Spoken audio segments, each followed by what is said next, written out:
The dispatch system said I built the route that cost us $90,000. I knew I hadn't. But the system had my name on it, and I was the 26-year-old who had just been promoted over the guy who actually did it. I almost did not fight it. That is the part one do not like to admit. My name is Dana. I am 26 years old. I am a dispatcher at a refrigerated freight company in Memphis called Cardinal Cold Carriers. We move frozen and chilled product, mostly for grocery distribution centers across the Southeast. It is my first real job. I went to community college for logistics and supply chain management, and I started at Cardinal 2 years ago answering phones and tracking loads. 6 weeks before all of this, the operations director promoted me to handle our biggest account, a regional grocery chain that makes up about a third of our revenue. The promotion was a big deal. It was also awkward, because the person who had wanted that role was a dispatcher named Wade who had been at Cardinal for 15 years. Wade knew the dispatch software better than anyone in the building. He had trained me when I started. When the promotion was announced, he congratulated me with a handshake that lasted a beat too long and a smile that did not reach his eyes. I told myself I was imagining it. The load that almost ended my career was a refrigerated trailer of frozen product worth about $90,000, headed to the grocery chain's main distribution center about 4 hours south. It had a hard 6-hour delivery window.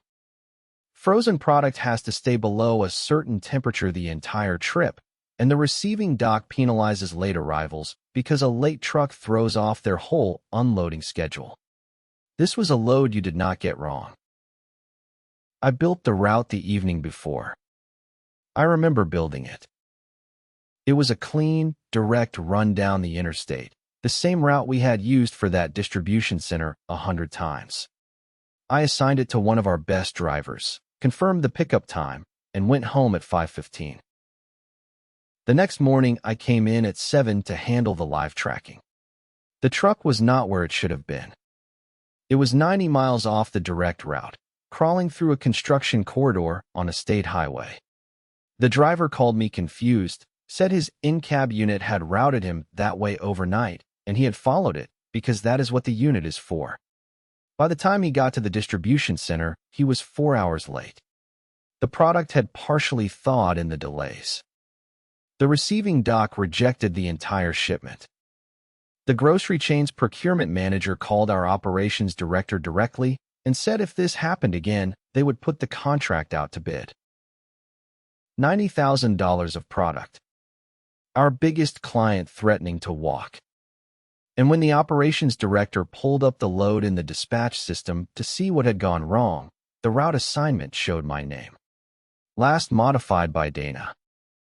The bad route, the 90-mile detour through construction, was attached to my user ID. Wade was standing in the operations director's office when I was called in. He had worked the overnight shift. He told the director, in a voice that sounded genuinely sorry for me, that it looked like I had built the route without checking the overnight construction advisories, and that he had not caught it because he assumed I had it handled now that I was running the account. I sat in that office and I felt the floor drop out from under me. Because here is the thing. I was 26. I had been in the role for 6 weeks. I had just been promoted over the 15-year veteran who was now sitting next to me looking concerned. Every instinct in me said that if I pointed at Wade, I would look like a panicking rookie blaming the experienced guy for my own mistake. The system had my name on it. Who was going to believe that the new kid did not do the thing the system said the new kid did? I almost said okay. I almost said I would be more careful. I had the sentence half formed in my mouth. I will own this. I will double-check the advisories from now on. I was 26, and I was scared, and the path of least resistance was to absorb it and hope I kept my job. I want to be honest about how close I came, because I think it matters. When you are young and new and the evidence is pointing at you, the pressure to just accept it is enormous. It feels safer to be the humble person who takes responsibility than the difficult person who insists they are right. I had spent 2 years being grateful to have this job. I had been raised to not make trouble. Everything in me wanted to nod, apologize, and make it through the meeting without becoming a problem. The veteran was sitting right there looking sympathetic. The system had my name on it. Fighting it felt like the arrogant thing to do, and I had been taught my whole life that arrogance from someone like me was the fastest way to lose everything. I have thought a lot since then about how many people in that chair would have just taken it. Not because they did anything wrong. Because the cost of insisting on the truth felt higher than the cost of swallowing the lie. I understand those people completely. I was 4 words away from being one of them. And then I thought about the truck. I spend all day watching trucks. I know how they work down to the hardware.